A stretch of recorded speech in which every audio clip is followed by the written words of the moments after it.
ایک شخص فقیر تھا. فقیر سے مراد یہ کہ اتنی رقم نہیں ہے جس پر صدقہ فطر واجب ہے. میں بار بار ایک مثال سے میں سمجھا رہا ہوں. مثلا 30,000 روپیہ، 30,000 روپیے پر قربانی واجب ہے، اور اس سے کم اگر ہے تو سمجھیے اس کو فقیر کہیں گے، اور جس کے پاس 30,000 ہے اس کو امیر کہیں گے. اب سمجھ لیجیے، ایک شخص فقیر تھا، یعنی اس کے پاس 5، 10,000، 20,000 روپیہ ہے، مگر اس نے قربانی کر ڈالی. فقیر تھا تو ظاہر سی بات ہے اس پر قربانی تو واجب ہے نہیں، مگر اس نے قربانی کر ڈالی ویسے ہی نفلی طور پر.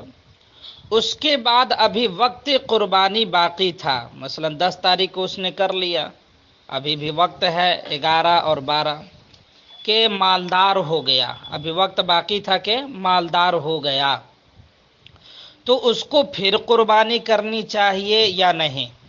تو یاد رکھے حکم یہی ہے کہ اس کو پھر سے قربانی کرنی چاہیے، کہ پہلے جو اس نے قربانی کی تھی وہ واجب نہیں تھی، اس نے ویسے ہی نفلی طور پر کیا، اور اب واجب ہے اس لیے وہ اب قربانی کرے. ہاں، اس میں علماء کے اختلاف ہے. بعض علماء نے فرمایا کہ وہ پہلی قربانی ہی اس کے لیے کافی ہے. اب ایک دوسرا مسئلہ سمجھے. اگر کسی شخص نے مالک نصاب ہونے کے باوجود بھی کہ اس پر قربانی واجب تھا، اس کے باوجود بھی اس نے قربانی نہ کی، اور وقت ختم ہونے کے بعد اب وہ فقیر ہوا، پیسہ تھا وہ خرچ ہو گیا کسی وجہ سے، تو اس پر بکری کی قیمت کا صدقہ کرنا واجب ہے. اس لیے کہ جب قربانی واجب تھا اس وقت وہ اس لائق تھا. یہ اور سی بات ہے وقت کے ختم ہونے کے بعد اب وہ فقیر ہو گیا ہے، پھر بھی اس پر اس کی قیمت کا صدقہ کرنا واجب ہے.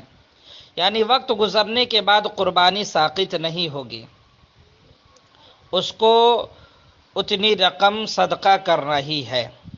مسئلہ نمبر 18، قربانی کے وقت میں قربانی کرنا ہی لازم ہے، کوئی دوسری چیز اس کے قائم مقام نہیں ہو سکتی.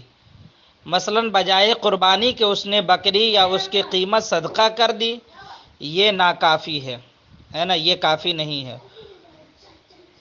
اس میں نیابت ہو سکتی ہے، یعنی خود کرنا ضروری نہیں بلکہ دوسرے کو اجازت دے، اس نے کر دی تو ہو سکتا ہے. اس کو اور صاف سے سمجھ لیں، کسی شخص کے اوپر قربانی واجب ہے تو قربانی ہی کرنا ہوگا، یہ نہیں کہ اس کے بدلے میں صدقہ وغیرہ کر دیا جائے. اس طرح کرنے سے اس کا قربانی ادا نہیں ہوگا، واجب کے جو اس کے ذمے ہے وہ ساقط نہیں ہوگا. اب رہی یہ بات کہ مثلا کوئی باہر ہے یا کہیں کسی جگہ پھنسا ہوا ہے، یا وہ یہاں پر نہیں کر پائے گا، تو وہ جسے بھی چاہے مالک بنا دے اور کہہ دے کہ میری طرف سے جو ہے قربانی کر دو، قربانی ہو جائے گی.